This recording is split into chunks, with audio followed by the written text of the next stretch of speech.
Good afternoon and happy Thursday, self-storage industry. Thank you for joining me today again on another series of Self-Storage Unlocked. My name is Jessica Johnson. I'm the Vice President of the Storage Business Owners Alliance, for those of you that don't know me. And we host this weekly webinar series every single week to bring educational content to the industry to help all of our fellow owner operators and industry professionals learn more about this great and wonderful industry.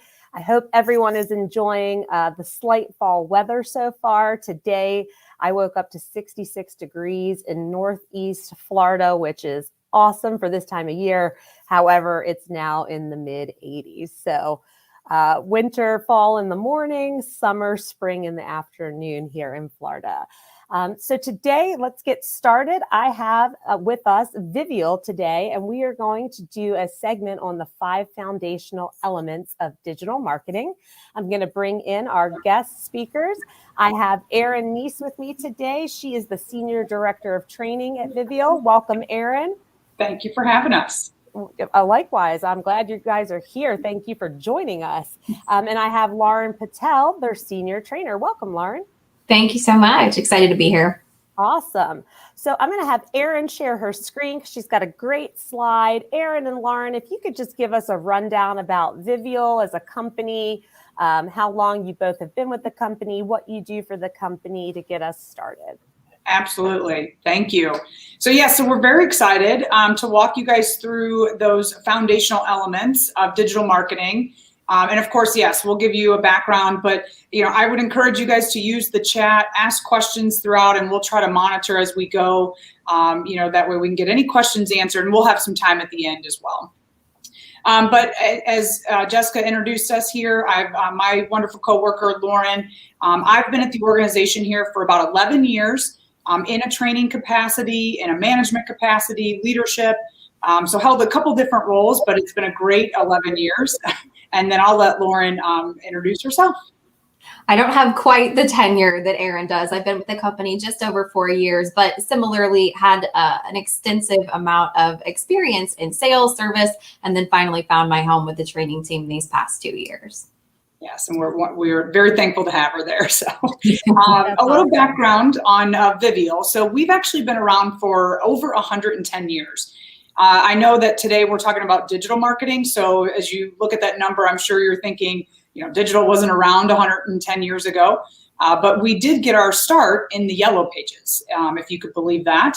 Cool. But really, our whole goal has always been to make the connection between local businesses to those consumers who are actively looking. And as time has changed, right, so was our journey as consumers, and so did our portfolio of solutions. We've had some strategic partnerships along the way with Google, Facebook, other social media platforms, as well as other search engines like Bing and others. And we really do have a full suite of solutions. And we work with our clients closely to put together the best program that makes sense to help them reach their goals. And then we also provide ongoing service and support. And that is a differentiator here at Vivial. We work with I would say close to 90,000 clients across the U.S. and we've got 6,000 different industries that we service. So again, our goal has always been to make the connection between the business and that consumer. So with that, I think we can jump into kind of the meat and potatoes of it. I don't know if some of these numbers will surprise some of you. Maybe they will, but I think if we lay the landscape here a bit before we jump too far into those foundational elements, but I don't know, does it surprise you to see that 84% of searchers use Google at least 3 times a day? This is my life, right? So I'm on it probably more than 3 times a day, but. You can multiply that by 100 for me, probably. Exactly. All day. It's so easy, right? Like we're even doing voice search now, we're picking up our phone real quick. So, I think we're always looking for information and it's easily accessible right at our fingertips. I think, the other part here that I think is really relevant for our audience today is that nearly half of all the searches on Google have a local intent. And if we look at that in this industry, I'm not going to store my belongings 30 miles away, right? I'm going to do a search that says storage units near me because I want a quick, from my house or my work or wherever it may be. So I think that's very important to keep in mind as we talk through some of these elements. And then I think the last stat here is around Facebook and what we're doing there. But 66% of Facebook users visit the business page at least once a week. So we'll talk a little bit more about what we can do on Facebook as a business and how we can engage with that audience. But really, at the end of the day, if the local business isn't found online or on social, they really could be missing out on some potential business. Absolutely. So to that point, before we really jump in, we kind of want to discuss that customer journey with you. So Google has been researching consumer trends for years and years and years on end, and their previous model was almost 15 years ago. So obviously the world shifted drastically within the last 2 years. And in 2020, they really went back and started reconsidering what that customer journey looked like. So what they found is that the advertisers, the marketers that had the greatest success were those that truly understood the journey that their clients took from, I don't know who your business is, to you're my favorite place to be, and made that journey really effortless, reduced all of the friction in between. So before we jump into those 5 tactics, we're a really nice company, so we do have a little bonus for you here. No matter what your marketing approach is, whether it's online, offline, a combination of the two, it's going to be really critical that you not only understand your customer's journey and define it, but that everything that you do lends itself towards this journey. So piece number 1 is identifying who it is that you want to actually reach. So this should be your ideal client. Everything that you do, everything that you create, everything that you say, that you publish, that you promote should be geared towards and targeted to that ideal client. So now that we've hit them, we have to determine what we actually want them to do. So when we're thinking, okay, what do I want this client to do? Is it to contact me? Is it to visit my website, fill out a form, make a phone call, just learn who I am, become a referral partner? The more you can identify what you want that action to be, the more defined it is and the more trackable it is, the more success you'll find. So then you have to think, okay, where are they going to actually take that action? We know that sometimes our ideal clients are super easy to pinpoint, and sometimes they're a little bit more difficult to find. So it's important to think about where that ideal client is coming from. Is it from social? Is it on Google? And then where are they going to take that ultimate action? Is it from my website? Is it from a listing? Something like that.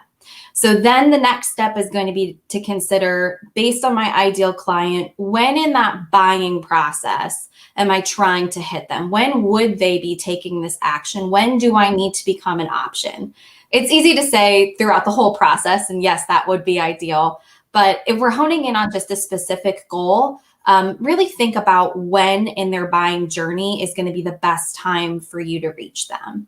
And then the last piece is really talking about the how. So of course, every goal, every challenge comes with a cost. You can't accomplish any goal that you set, anything that you want to do online, and we'll give you some of those ideas today. The biggest consideration is the further down within that buying funnel you're wanting your ideal client to actually sit, whether that's like to actually become a lead, come in and take a tour, go ahead and rent, a storage space. The further down within that buying process they are, typically the more you're going to have to invest to not only reach them, but to convert them as well. Excellent feedback there, Lauren. Thank you. For sure. Okay, let's jump in. This is the fun stuff, right? So first tactic. And I don't know if I really have to stress how important a website is in today's world. I hope I don't, right? I think we're all probably, good on that. But you may be surprised in this industry with some, right. But we're getting there. Yeah, you're right. And I guess I couldn't say it's too big of a surprise if someone doesn't have it. But I think what we, after we got a website, after we have one, I think really the next step is, what is the experience for the user? So that's really where it becomes a little more tedious of work, if you will. There's a lot more research that probably needs to go into it. All of those things that Lauren just touched on in terms of, where do we want the consumer to connect with us? How do we want them to do it? When?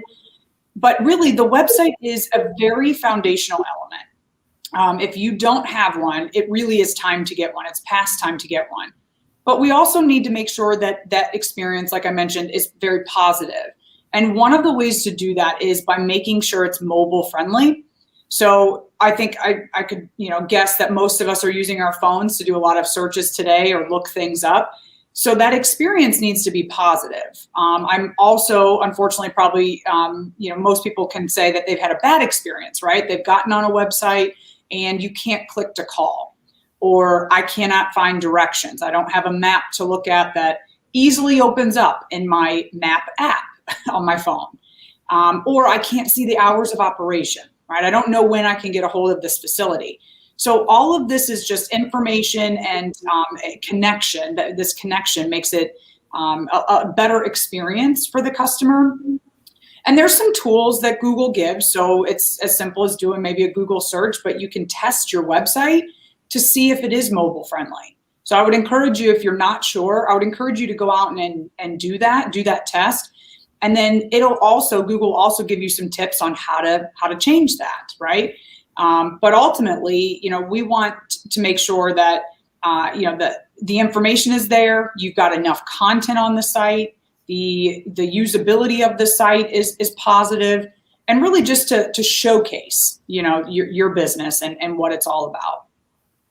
Okay. I think to that point, like the really big risk here is if it's not a good experience, we tend to lose people from that site. I think about the city that I live in. I have to go and pay my water bill every month, but the pinch and pull and trying to expand the screen, if I didn't have to go there to pay my water bill, I would never return again. So something to consider. And I want to just touch on, we actually did an analysis of our site the other day through one of those services, and we found a few links that were not set up properly and that were broken. So we weren't getting the credibility that we should have been through Google. So those are a critical piece too, just as like a checks and balances to make sure that, everything, the connectivity is there, the user-friendly experience is there to make sure that people are staying on that website as long as humanly possible so that they do transact with you. Mm-hmm. That's a great call out, because those things change over time. Right? Just as, I'm sure we all know, but Google changes, the way that they do business and the way that they want people to interact all the time. And we as a business should do the same, right? We need to meet our customers where they are, not the other way around. So if it's been a while since you've updated your site, then take a look and, do some research or reach out to someone that, that can help you with that and keep it up to date.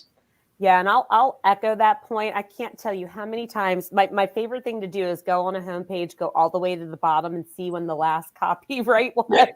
And I can't tell you how many I see that were like 2015. I'm like, okay, guys, I think we need a refresh here. So right. This is not a set it and forget it mentality when a website is concerned. You have to constantly be refining the content, all of that out there. Absolutely. Very good.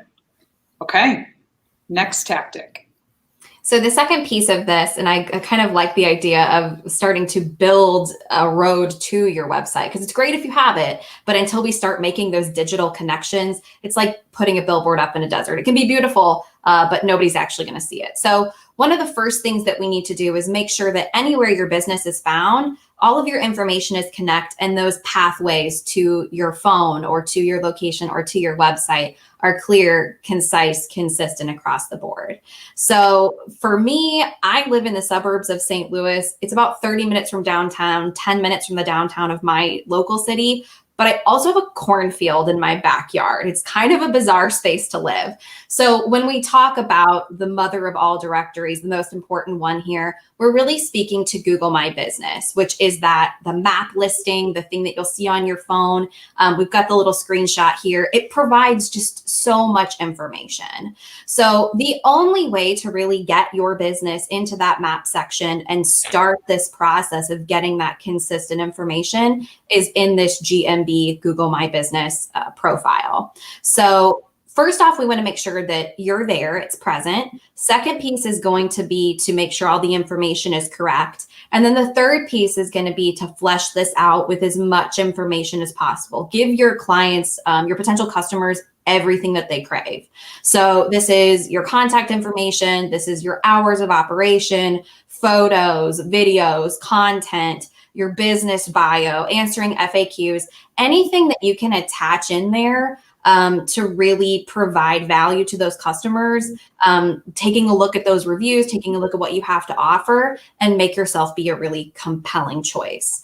So I always like to say that Google rewards effort. So the more that you put in, the more work you put into this listing, the more information you provide, the more relevance and trust that you earn. And ultimately, the more you earn, the better placement that you receive on Google. So that's where we start to move up those rankings, get that coveted first page placement. But here's the kicker. You can't just do this on Google. You got to do it everywhere. So anywhere someone can find your business, it's got to be the same story. The same information has to be provided across the board.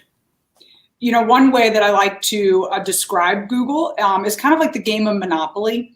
So this is a really important Google property. You know, Google owns several properties online.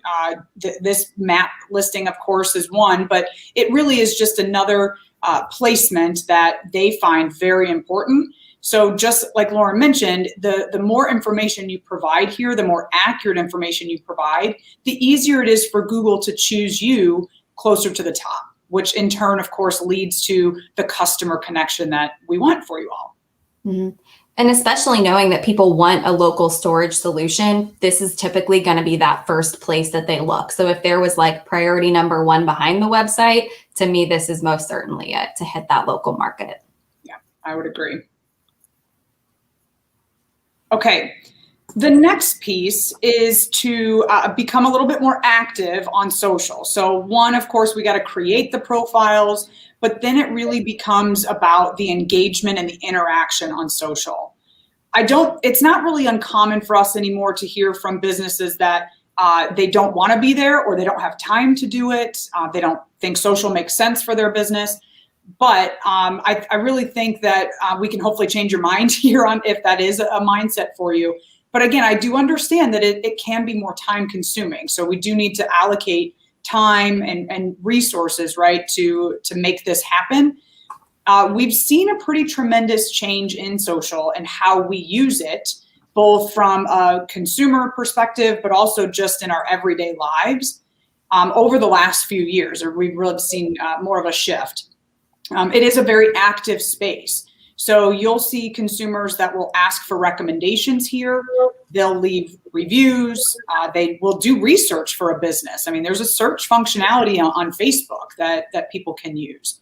And then, of course, we'll even buy things. I don't know about you guys, but I'm an active buyer on social because I'll see a post or an ad that, you know, makes sense for what I like. And that's on purpose, right? Facebook has realized that we are this active in what we're doing. So they want to serve the most relevant content to that user. So if I'm moving, I'm actually remodeling my house, and we're gonna need to store our stuff until it's done. So what am I doing? I'm searching online, both Google, I'm asking for recommendations. I might even search on Facebook for that. Because again, I want something local, but I also want to make sure that it meets the needs that I have, right? Safety, close to my house, easily accessible, right? The list I'm sure goes on. But we spend, like I said, a lot of time here, and there's a lot of things that you as a business can do.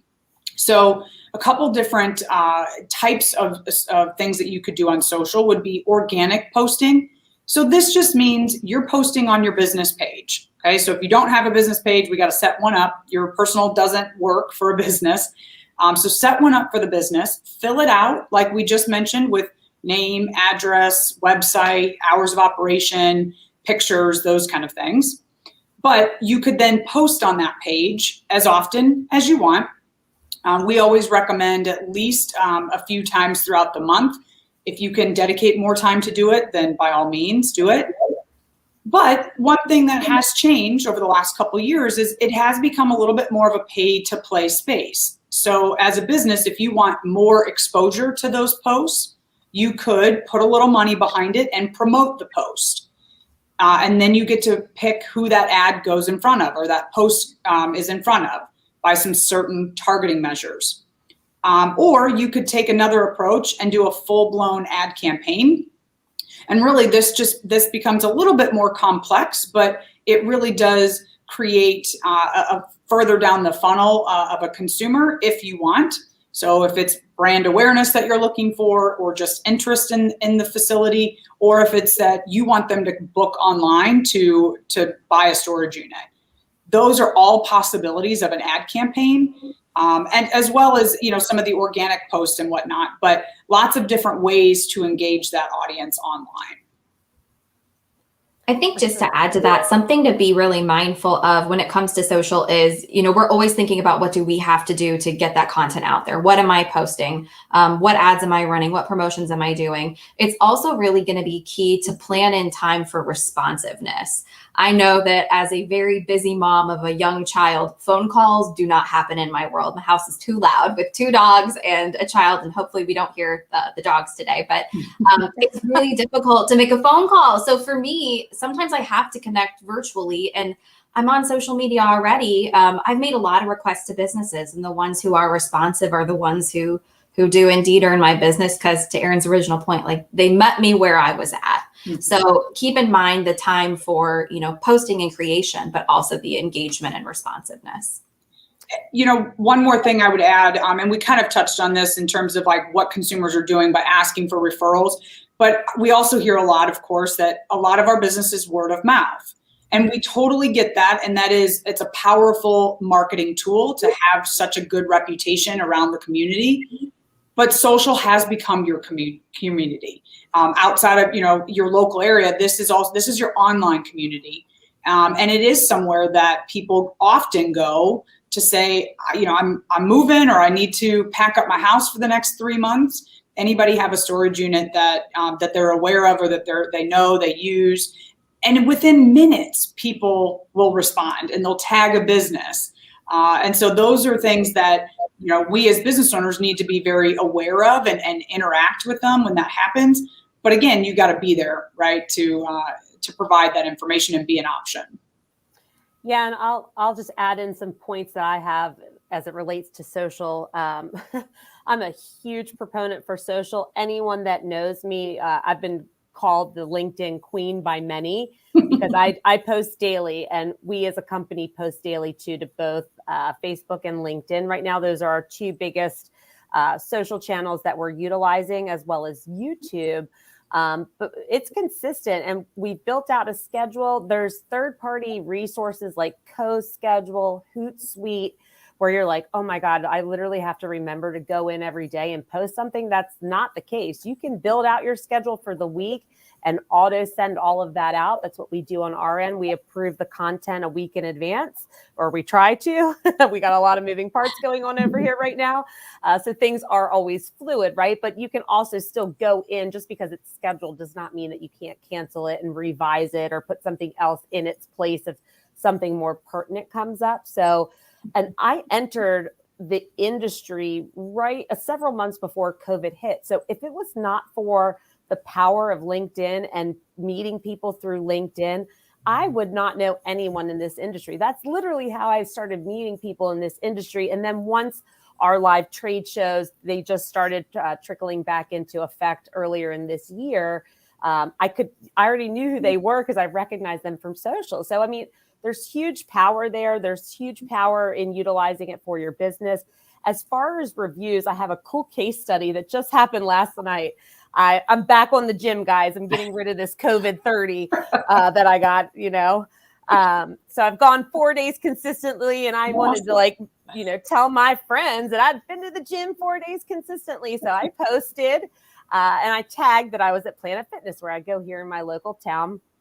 And it literally, I got a notification on Facebook that says, we recently saw that you were at Planet Fitness, like an hour later, maybe, I think, if it was around then. And would you like to leave a review? And I'm like, sure, I'll leave a review. And this is why I left a review. Their staff member was on a, 12-foot ladder, maybe even higher, on 2 treadmills because they have those huge fans, and he was cleaning the fan blades. And I was like, man, I like this, right? Like, I know it's a clean environment. So I wanted to let them know that I thought it was a clean environment. And by this morning, someone on Planet Fitness staff had responded to that review that I left and thanked me.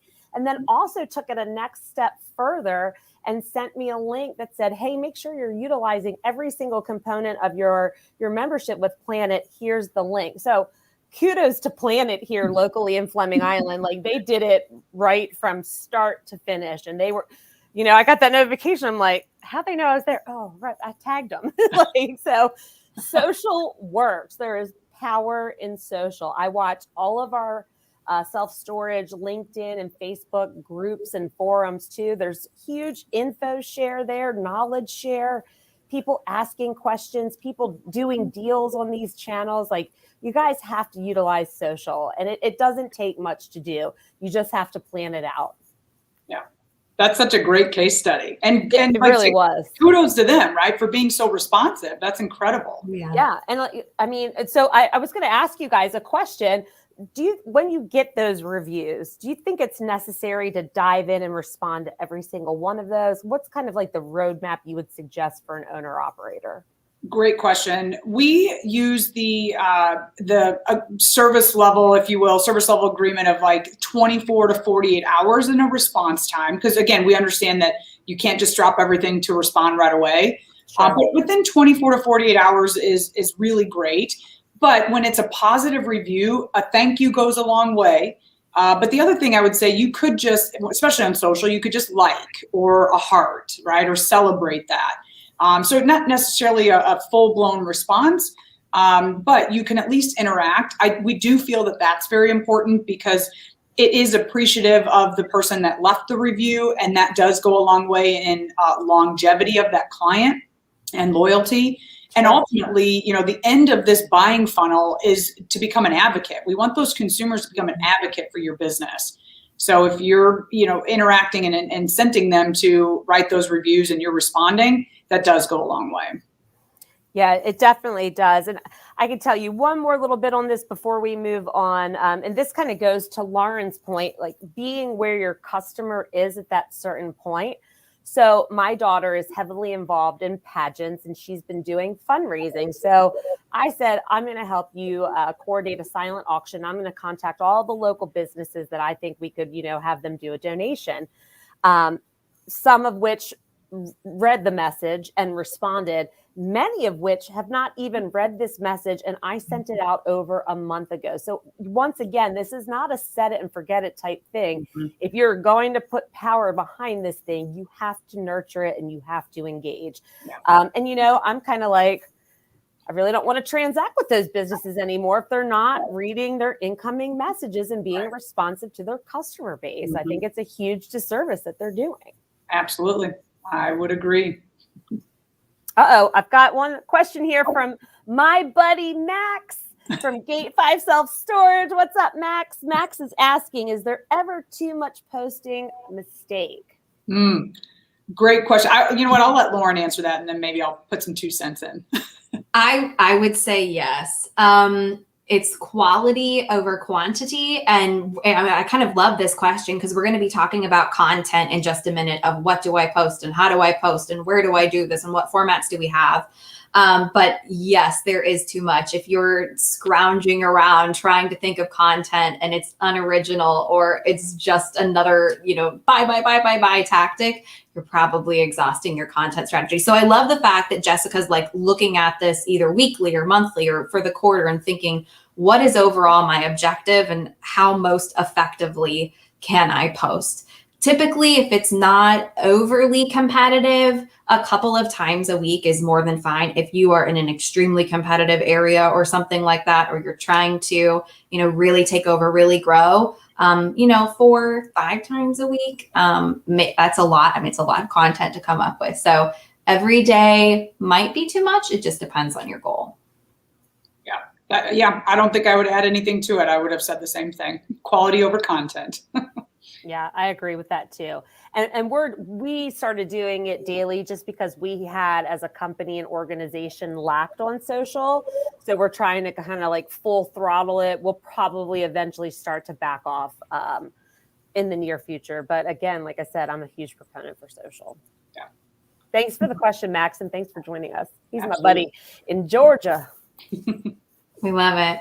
So speaking of the whole content piece, whether the content is on your website or in some sort of video or pictorial fashion, whether it's on social or a blog article situation, content is indeed king. So it's fortunate that we've got so many different ways that we can provide valuable client content to our clients, but it can be a little overwhelming. So if we take a look and start just thinking about, maybe we think about Google, maybe we think about a little bit more long format content.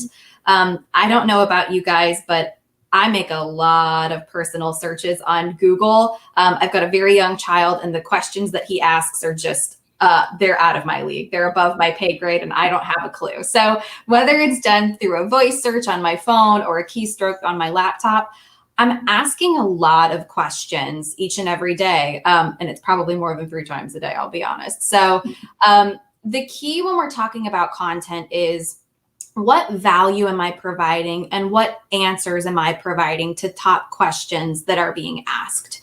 So from the service side, when I first meet with a client, I normally say, all right, give me the top 5 questions that you get asked all the time, that if you could shout it from the rooftops so you never had to answer it again, what would they be? And normally they're like, oh, let me tell you. So if it's like, what kind of size unit should I be considering? How do I know which facility is the best for my needs? Why should I consider storing my college kids' stuff over the summer versus just packing it up and putting it in the basement? The big questions that you're getting can absolutely be answered through content. And a cool little trick that I learned at a conference a few years ago is you can multi-purpose that same idea in all of these different formats. So maybe you create a longer blog-ish article style piece to go on your website or on a third-party blog site. Then you can kind of caption that, put it into a small post on social, or turn it into a series of posts. That's your content for the week. Reason 1, 2, and 3 of why you should be doing this. Then you even create a little video. I always like the personal touch of even on a cell phone, having that video of, all right, here's what we think. Here's why you should be doing this. If you're bold enough to have a podcast, if I was bold enough, I'd totally do it. If you have that, speak about that on your podcast. So you can utilize the same ideas and meet all those different types of media formats. So it's not necessarily recreating the wheel so drastically. You can utilize the same idea and, again, meet people where they are. So when you're creating content, it's all about providing value. So ask your clients, like, what questions do you have? What do you wish that you knew? What are some things that you researched before choosing us? Why did you choose us? What could we share to add value to your life? So no matter where it's at, no matter what the format is, just be sure that everything that you are creating and producing keeps in mind that ideal client. The voice that we use, the tone that we use, the style that we use. I mean, if you even think of the marketing tactic differences between Pepsi and Coke, they're both sodas, but they're vastly different in the way that they communicate those things. So just make sure you keep in mind your branding and that target audience. One thing I would probably highlight a little bit further would be the distribution of this content. A lot of times we'll find businesses that they'll write blogs, and we're very excited about that because that's probably not the norm for businesses to do. But if you are taking that time to do the blog and maybe you're putting it out on your website, that's extremely valuable, like Lauren mentioned. But she also called out a few other places that it really could make a big splash, and that's on social, but it also could be through an email list. Right. So I'm sure as people come in and rent units, you guys are collecting some of that data, like phone numbers or email addresses. So send that content out to the email addresses even, right? Because that helps, again, customer loyalty, but it also will help grow that referral network. So just think about where it makes sense to publish that content and try to get it out in many of those places as possible to make the biggest impact. Yeah, and I want to touch on one element here that Lauren brought up was the video content, right? you guys don't need to go out there and hire some ridiculously expensive videographer that's going to charge you thousands of dollars to produce video content for you. Again, there's monthly subscriptions. Vimeo has one under the Magisto brand. It has all kinds of stock imagery and stock videos that you can go in. It's got music.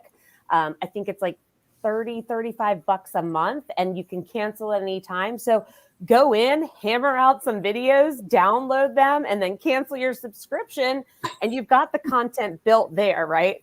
Well, sorry for that, but you know what I'm saying? Like just dedicate the time, knock as much as you want out as quickly as possible, so you don't have to keep paying that fee if it's not something you're going to use, you know, and build some video content that you can put out there. It's very easy to do. Yeah. That's actually a perfect segue. That was our final tactic. So you, How do you know? Yeah. But really, I mean, I think we've talked a lot about it already, but it is such a powerful way to engage with your audience, but also communicate your message. Most people would rather watch a video about a business and learn that way versus reading it. And I know, and that's not taking away from anything that we just talked about with other content forms. It really should be in addition to, right? Because we don't always know what consumers are attracted to or what they're interested in or how they're going to look up a business. So really the point is how many places can you meet them and how many different ways can you meet them? And really video is such a powerful way to do that. You know, it doesn't have to be a professional film crew. If you've got a little bit of skill where you could put a slideshow together with some key messages that you communicate as a voiceover, or an iPhone video. I mean, we've all got smartphones that have really magnificent cameras today, and it can look very professional still. It could be a virtual walkthrough, right, of the business or the facility. It could communicate the hours of operation or the safety and the cleanliness that your facility has. Anything, again, kind of back to those questions that Lauren was mentioning, what are you hearing from your customers and how can you communicate that in a video format? And one other tip I would provide on this is, it's back to Google's property, the monopoly game of Google. Guess who owns YouTube? Google. So if you've got a video that you posted on YouTube, guess what? It's one more place that Google says, oh, this business has a different form of content. It answers this need, and they've got a video to help customers make a decision. Well, you might see yourself increase in those search rankings with these videos. Yeah, and again, to go back to the not having to hire a videographer, or maybe not even using one of those monthly services that I mentioned, I've done several PowerPoint videos with my voiceover with some animation to it. We've posted those as videos.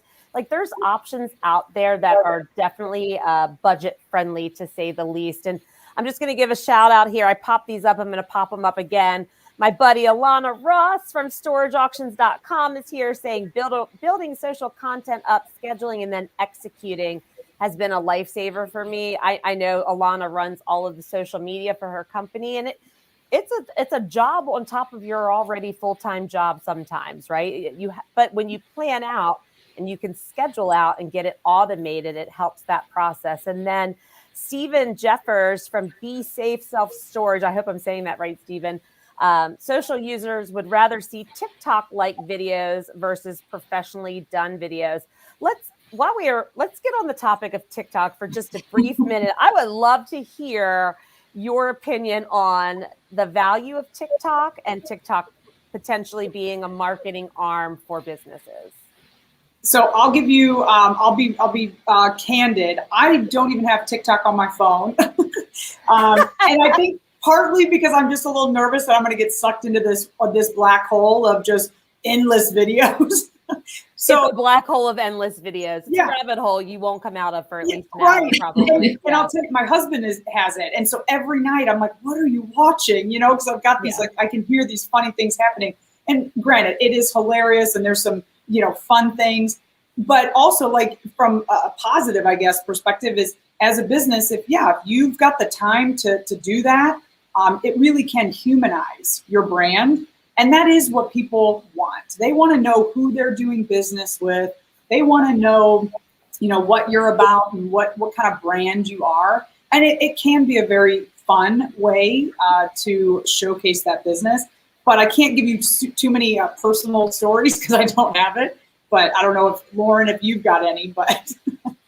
My nephew is turning 15 this week, and we were having this conversation over the weekend. He's like, "Well, I can't believe you don't use TikTok that much." I said, "Well, I'm on Instagram Reels. Like that's where I spend my time." And he goes, "Oh, that's TikTok for elder millennials." And I was like, "Oh, okay, fine." But to the point, I think it's the overall content format of super authentic, short video that's a true powerhouse. We have a very small attention span. And I love the purpose of like, yes, we would rather have very authentic, genuine me with my smartphone walking around, showing you my world versus a super professionally shot video, because it's humanizing. People don't buy necessarily a brand. They buy the values and the feelings and the emotions behind it and everything that you provide through your brand. So I think the big value here is making it super authentic and keeping it short when it comes to video, because the attention span is just small.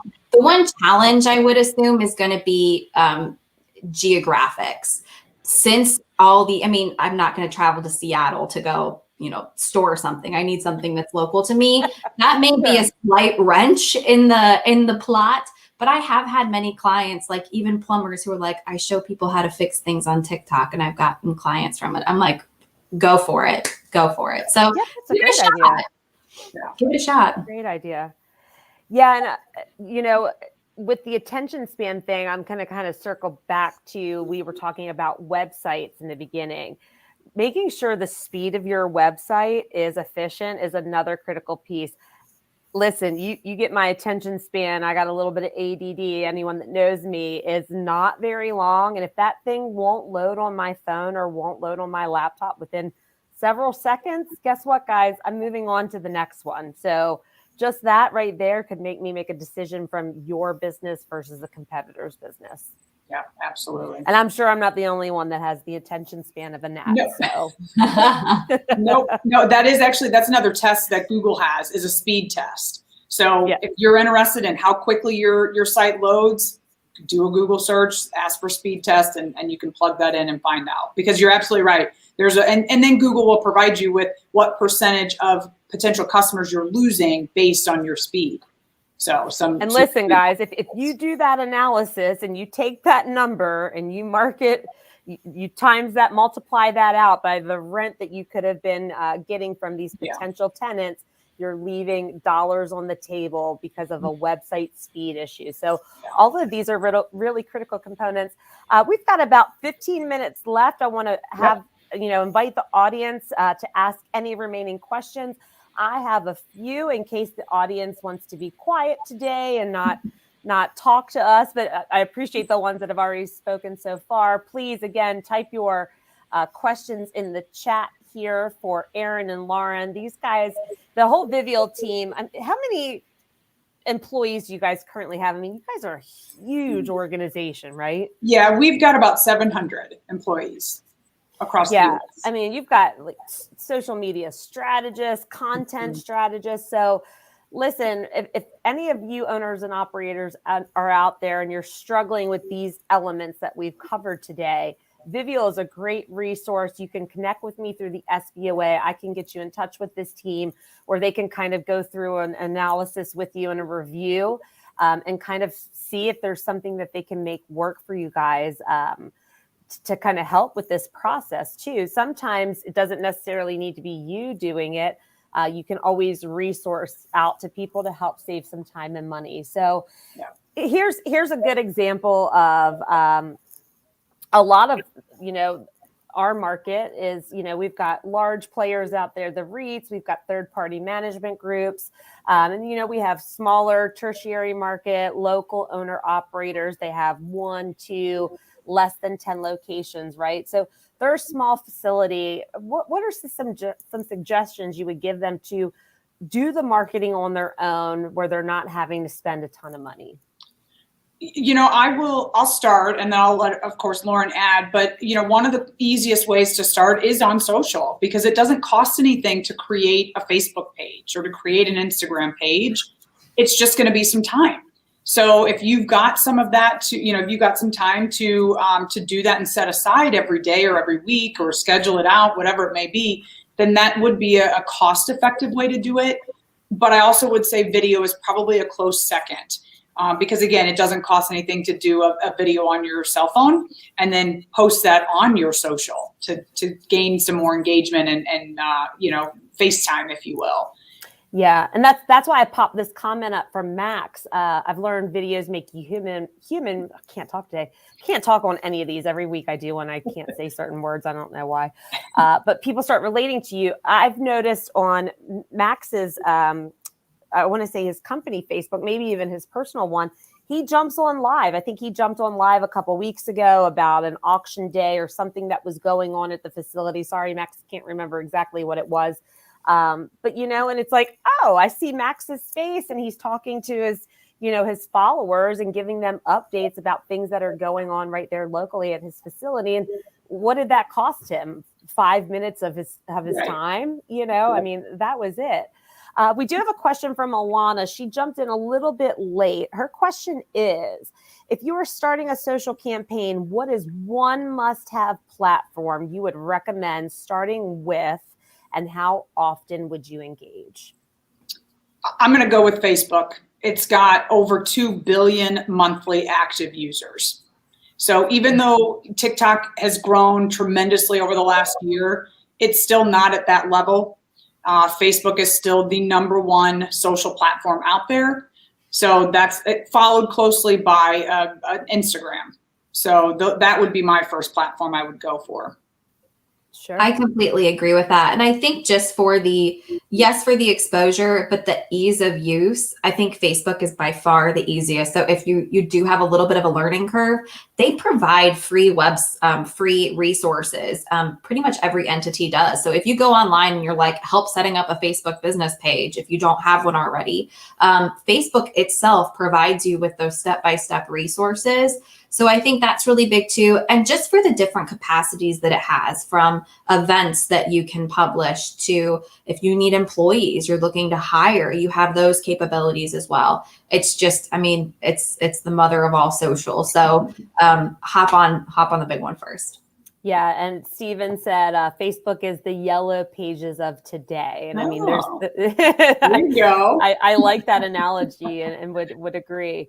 And just, I have to say this real quick while we're here live. Alana is saying she's got alerts set up to let her know when Max is online. She actually looks forward to them and engages with him. I'll echo that. I do love when Max pops online. And another good one that does that often in our industry is James Reed from Storeco. He's always posting he has like carnivals and festivals in his parking lot at his facility for community engagement. And I think he had one over the summer. He was like on the top of the Ferris wheel, and he always does this funny face. But you could see his whole like aerial shot of his facility. And I mean, it was like, how cool was that? The owner of the facility is engaging that locally. So there's really cool ways to do this. I might have to follow them. I know. You are. You are. And Alana and I are competing for LinkedIn and Facebook Queen titles. So you got to follow us too. I'm just kidding. I'm kidding, by the way. Alana actually inspired me to get more active on social because I saw how active she was and people were engaging with her. And that's how she got known in the industry. I mean, for other reasons too, but I mean, definitely through her social followings. Absolutely. Let's go back to some content, blog posts. How often should they be adding blog posts to their websites to keep kind of refreshing that content? So we go by the rule of thumb on average about once a month. And that's pretty average for a business that, has a couple different services or a couple different questions that they can answer. Because again, you don't want to do too much where it starts to get stale. And some of our clients will go, twice a month if they've got a wide variety of services or products that they want to highlight, or they're a larger organization. But yeah, I think, on average, once a month can be sufficient, but just make sure that it's unique. We don't want to duplicate any content. Yeah. You don't want to get no plagiarizing, guys. Right. Cite your work if you are pulling stats from other sources, for sure. Right. Make sure you're covered there. So when they're doing those blog posts to their website, how does that affect their ranking? That's a really good question. So Google is looking for really specific aspects within the content. That's how they're categorizing, viewing, judging, assessing the content. So what you're going to want to do is determine what particular keyword you're wanting to focus on. So if this is about, storage units or renting storage units, whatever phrases, key phrases, and locations you're wanting to rank for, you need to include those in that body of content. So typically best practice is put it in the header, the subject, the title, however your content format looks, and then put it, depending on the length of content, 3 to 5 times and some sort of modification of that phrase within the body of content. It needs to be readable. If you're just stuffing those keywords in to the point where it doesn't make any sense and nobody would ever say that type of phrasing, that's overkill. So if it's about, I would say maybe like 1 keyword per paragraph would probably be a pretty good rule of thumb. So in that title, if you can do subtitles within there and pop a keyword in, that's helpful too. But between 3 to 5 times for the longer piece of content. Yeah, that's an awesome suggestion. Ladies, is this the last slide, or do we have a connection slide at the end? We do. There it is. There it is. Yes. We also have an offer here for everybody that attended. So as Jess mentioned, please reach out to us or her, and then we can make that connection. But you guys are eligible to receive 10% off of our marketing services for attending this webinar. We just really appreciate you being here and all the engagement that you've had. Yeah. Any final questions from the audience? Please get those in now. I'm going to remove this screen and add a different screen. We're going to do a couple of announcements of some upcoming events that we have for the SBOA.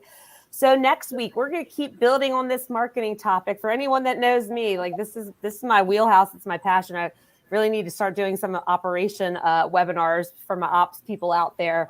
But next week, we have marketing success stories. What is working today? What will work tomorrow? And look at this lineup.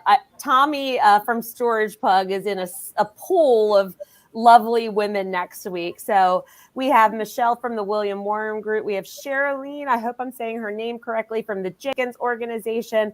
We have Laura from Storable, and we have Tommy from Storage Pug. So we've got a great panel lined up for you guys next week. And then, in case you didn't know, I'm going to pop this on the bottom. Registration is now open for the SBOA's November 3rd virtual conference. It is free to attend, guys. So is our membership. So if you're not a member and you're not attending our free event, we need to have a discussion because there's something wrong. Just kidding. But it's really easy to register. You just go to our website and you're going to go to the upcoming events tab that you'll find there. Alex walking us through this. Go to upcoming events and then scroll down and you're going to hit the register here button, register now. And then check some of this line. We haven't even released the agenda yet, and we have people already registering, which is awesome. But those are our featured speakers. We've got some great talent coming to share their expertise with you guys. So we're really looking forward to that. Again, that's November the 3rd. We will have 2 educational tracks running simultaneously on our YouTube channel. So you'll have a variety of different topics and panels that you can go to. We have Kyle from Simply Self Storage. He's going to be our opening keynote, just to throw that teaser out there. And the agenda should be released pretty soon. And then also subscribe to the SBOA YouTube. If you're not subscribed, go ahead and hit that subscribe button. We're here live. So all you have to do is hit subscribe. And then please, as always, go and like us on Facebook and LinkedIn. That ties back into my love and passion for social media and the power of social media. Do I have any other announcements? I think that's good. Thank you, ladies, so much for joining us. This was great information. And I know the SBOA really loves this partnership that we have with the team at Vivial. We love working with you guys. You guys always give us great ideas and great content that we can share. Oh, one last thing. In this video, in the description, all of the links that you need if you want to get in touch with either myself and my team and my organization, the SBOA, or you want to get in touch with ERIN or Lauren from Vivial, you want to visit their social pages to see kind of how they map out their content and what they're posting. All of those links are in the video and they will reside there forever and ever. Amen. So you're always able to go out there and connect with people. So ladies, thank you so much. This has been such a wonderful session. You definitely even, I've got a pretty deep knowledge in this space, but I always learn new tricks and tips, and I definitely did today, and I'm sure our members did as well. So we're thankful for your time. Thanks for carving out some time today. Absolutely. Take care. Of course, it was great to see everyone. Bye, everyone. Bye-bye. We'll see you next week for Marketing Success Stories. Talk soon. Take care. Happy Thursday.